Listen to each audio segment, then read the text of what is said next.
All right. The 49ers just whipped the Panthers 37-15. I told you guys this is going to be a blowout, right? I think I predicted 27-6. Well, we got 37-15. So I predicted a 21-point spread. Instead, you get a 22-point spread. 49ers in favor of the over the Panthers. And the reason for the difference, I think, the fact that this was a bit higher scoring is because the 49ers defense lost some steam with the Nick Bosa injury. And the pass rush wasn't quite as good as it would have been with Bosa, obviously leaving with a groin injury right after halftime. So the 49ers offense had to pick up some slack in this game, and they did pick up some slack. This was just a great team effort from the 49ers. Complementary football from the offense and the defense, really, with the only stragglers in this game being the special teams unit. And that's something that we will talk about. But Jimmy Garoppolo, really impressive. This was a 30-throw game for Jimmy Garoppolo. I know a lot of people say the 49ers are in trouble when Jimmy Garoppolo has to throw 30 times. The data suggests that's not the case. Normally, when a quarterback throws more than 30 times in a run-first, complementary-based offense, it means that you're behind. But if Jimmy Garoppolo's throwing 30 times as dictated by a game plan, he's just as capable of doing that as any other quarterback. And he did it today. 253 yards, 8.6 yards per attempt. The 49ers were 7 of 12 on third down with multiple third and long conversions. That's 3rd and 6 or more. In fact, Jimmy Garoppolo bailed them out a couple times on third down. There was a penalty, a holding against the offense that nullified Garoppolo's touchdown run. He bailed them out on the subsequent third down with a throw to Deebo Samuel into the tight window for a score. There was another third down that the 49ers were in 3rd and 10. He found Juwan Jennings on the sideline. I mean, this is a grown man game from the 49ers because Jennings broke a tackle, ran for the first down. Reminded me of Jennings' big pickup earlier in this football game where he just, caught the little crosser from Jimmy Garoppolo, broke 2 tackles, bolted down the sideline, actually set up the Deebo Samuel touchdown. But Jimmy was really accurate today. I think preseason's officially over for him. He's getting stronger every single week physically as he gets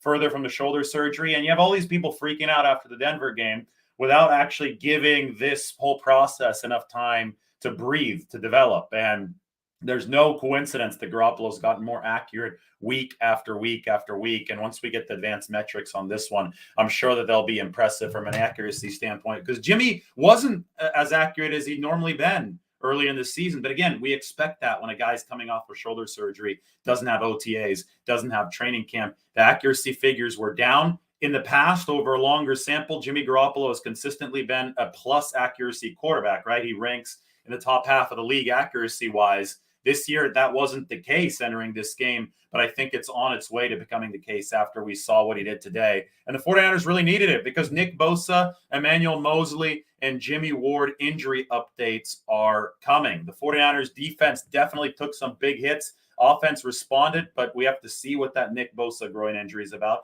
Emmanuel Moseley, have to toss out some criticism here toward Kyle Shanahan. 49ers had a 4th and 1. Carolina only had 1 timeout. They're in plus territory. I think you go for it. And the 49ers lined up like they were going for it, and then they decided to punt. And when you punt, you expose the defense in a grueling game, at the end of a grueling game, to more abuse. And, look what happened in this situation. Emmanuel Moseley got hurt on a deep post pattern instead of the 49ers just trying to run out the clock. So I think that was definitely one where Kyle Shanahan should have gone for it, and he didn't go for it. And the 49ers ended up potentially paying with another damaging injury. Hopefully, they're going to get Jason Verrett back. That can help them moving forward. Jimmy Ward also hurt his hand earlier in the game. We're waiting for Kyle Shanahan's press conference right now. So when we get to that, I'm going to pop it open to make sure that we have that press conference.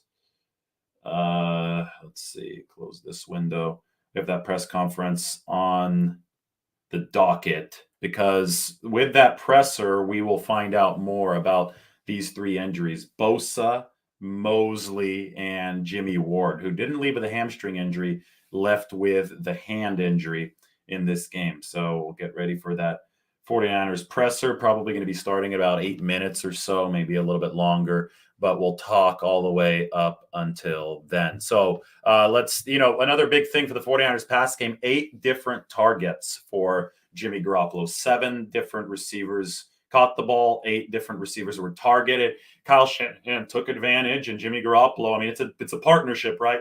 You have to connect their success and connect their failures. Well, the partnership today spread the football out. Kyle Juszczyk had a huge third down conversion for the 49ers. I mean, these are all important things thematically for the 49ers because you have players like Juszczyk and Kittle who weren't getting utilized enough entering this game.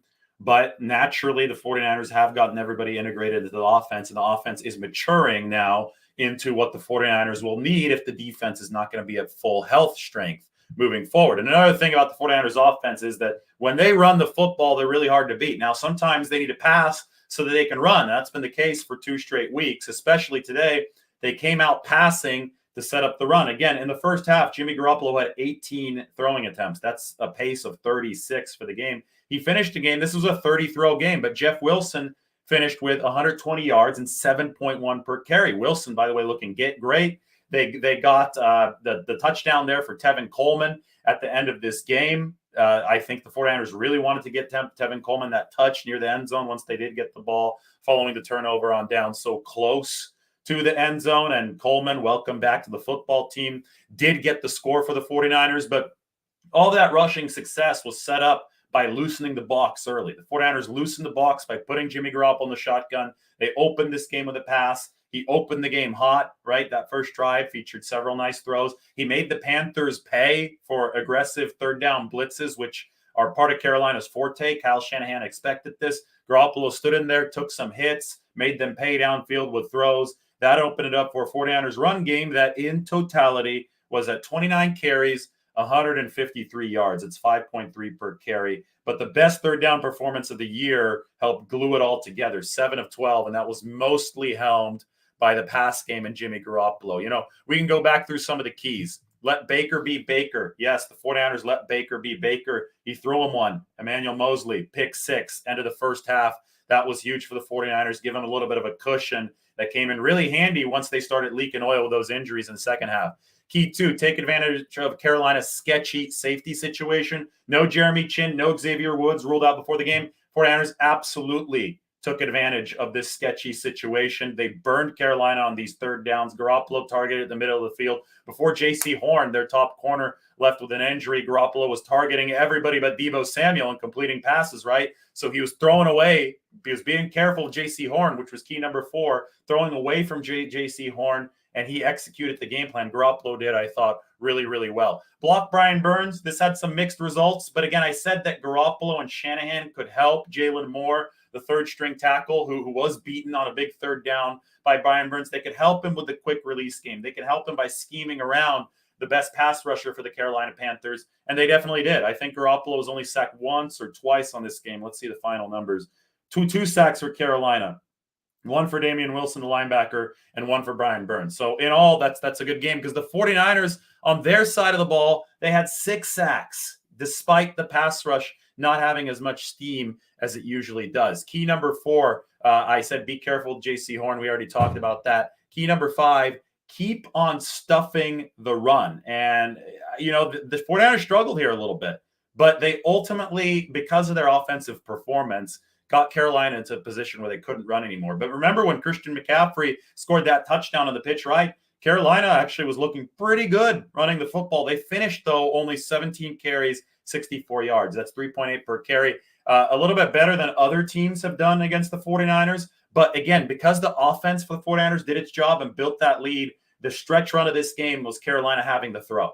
And when Carolina has to throw, even if the 49ers pass rush is not as strong without Nick Bosa, you can get after Baker Mayfield, and they did. They had 6 sacks in this game. That's 13 sacks over the past 2 weeks for the 49ers. And the fact that you could have 6 sacks even without Nick Bosa for half the game, without Eric Armstead for all of it, without Javon Kinlaw for all of it, that speaks to depth and coaching along the 49ers defensive line. Also talking about the defense, Dre Greenlaw, 11 tackles, Fred Warner, 9 tackles. This was a game where those guys on the second level had to clean up for the 49ers because it was going to be Screen City to neutralize the pass rush. And then especially after the pass rush was weakened and Carolina was still throwing some of those screens, still, you know, trying to hit some of those crossing patterns over the middle, Warner and Greenlaw were going to have to show up for the 49ers. And these are 2 of the best linebackers in the league. Greenlaw freshly paid, right? And he showed up again, 15 tackles against the Rams last week, 11 this week, and Warner with 9. That was good too. The sneaky good matchup in this game was Charvarius Ward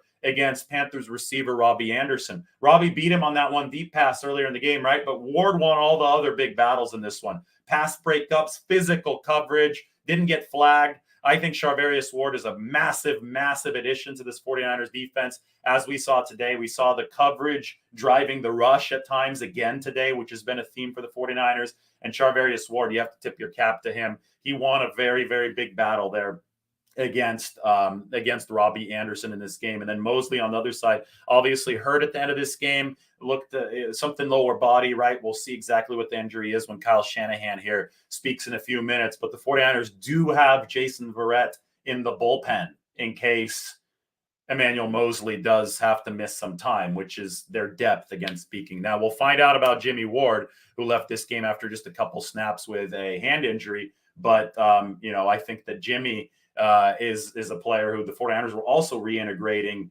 by flexing their depth. So it's not a situation critical thing if Ward again now has to miss another couple of weeks. And, the way that they integrated Ward was creative for his 2 snaps. It was as a third linebacker, nickelback kind of situation. And if he has to have a club on his hand, I don't know what the hand injury is, but if it is a broken hand, well, maybe the 49ers can actually, get away with playing him closer to the line of scrimmage with a club on his hand because he's obviously not going to be able to catch interceptions, stuff like that in a deeper safety position. So we'll see. That's all speculation at this point. I still had the title here, still 4 sacks without Nick Bosa, but then they got 2 more there at the end of the game. Drake Jackson, Demetrius Flanagan fouls. So 49ers still 6 sacks without Nick Bosa. Was just able to finish that. But 37-15 49ers, we're waiting for Kyle to take the stage. Kyle Shanahan, that is.